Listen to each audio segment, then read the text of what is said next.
Question number 22. ഈ question എടുത്തിരിക്കുന്നത് some basic concept of chemistry എന്ന് പറയുന്ന ചാപ്റ്ററിൽ നിന്നാണ്. Some basic concept of chemistry എന്ന് പറയുന്ന ചാപ്റ്ററിൽ നിന്നാണ്. Quantitative analysis of an organic compound X shows the following percentage composition: carbon 14.5%, chlorine 64.46%, hydrogen 1.8%. Okay. Empirical formula mass of the compound X is. അതിലൊരു കാര്യം കൂടിയുണ്ട് മക്കളെ. അവിടെ ഓക്സിജന്റെ മോളാർ മാസ് തന്നിട്ടുണ്ട്. ഓക്സിജന്റെ മോളാർ മാസ് തന്നിട്ടുണ്ടെങ്കിൽ അതിനർത്ഥം ഇതെല്ലാം കൂടി ചേർക്കുമ്പോൾ നിങ്ങൾക്ക് 100 കിട്ടുന്നുണ്ടോ? കിട്ടുന്നില്ല.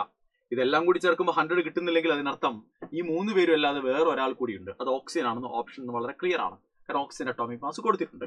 അപ്പോൾ ഓക്സിജന്റെ പേഴ്സന്റ് എത്രയായിരിക്കും മക്കളെ? ഓക്സിജന്റെ പേഴ്സന്റ് തന്നിട്ടില്ല. നിങ്ങൾ കാൽക്കുലേറ്റ് ചെയ്താൽ 100ൽ നിന്ന് ഇത്രയും ആളുകളുടെ സമ്മ് കുറച്ചാൽ 19.24% ഓക്സിജൻ ഉണ്ടെന്ന് കിട്ടും. റെഡി അല്ലേ? ഇനി നിങ്ങൾ നോക്കണേ. കാർബൺ, ഇനി ആരാ ഉള്ളത്? ക്ലോറിൻ, ഹൈഡ്രജൻ ആൻഡ് ഓക്സിജൻ അല്ലെ?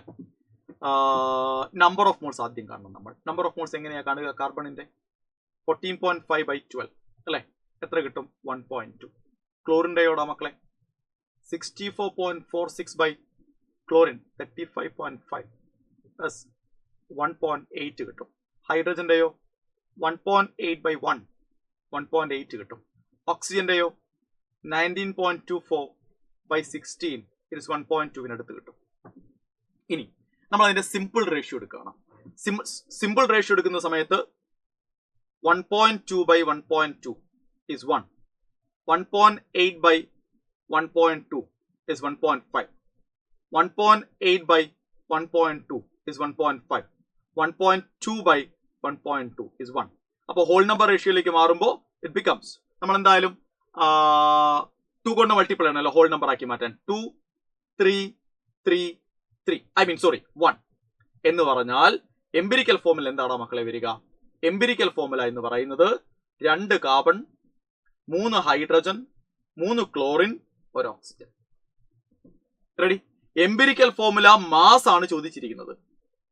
അപ്പൊ എംപിരിക്കൽ ഫോർമുല മാസ് എന്ന് പറയുന്നത് 2 × 12 പ്ലസ് 3 × 1 പ്ലസ് 3 × 35.5 പ്ലസ് 16 നിങ്ങൾ ചെയ്താൽ ഏകദേശം എത്ര കിട്ടൂടാ മക്കളെ? അയ്യോ, ഇവിടെ 1 അല്ലല്ലോ മക്കളെ, 2 അല്ലേ കിട്ടുക നിങ്ങൾക്ക്? ഇവിടെ 2 കിട്ടും കേട്ടോ. 2 കിട്ടുവേ. സോ ഓക്സിജൻ 2 ആണ്. അപ്പൊ 2 × 16 വരും. 2 × 16 വരും. 2 × 16 റെഡി അല്ലേ? So this is equal to 165.5 എന്ന ആൻസർ വരും. 165.5നെ 10⁻⁻1 ഓർഡറിലേക്ക് എഴുതുമ്പോൾ 1655 × 10⁻⁻1. അപ്പൊ ആൻസർ 1655 ആയിരിക്കും. 1655. സോ നമ്മുടെ ബേസിക് കൺസെപ്റ്റ് ഓഫ് കെമിസ്ട്രിയിൽ നിന്നുള്ള ഒരു ചോദ്യം അത് ന്യൂമറിക്കൽ വാല്യൂ ടൈപ്പിലാണ് വന്നത്.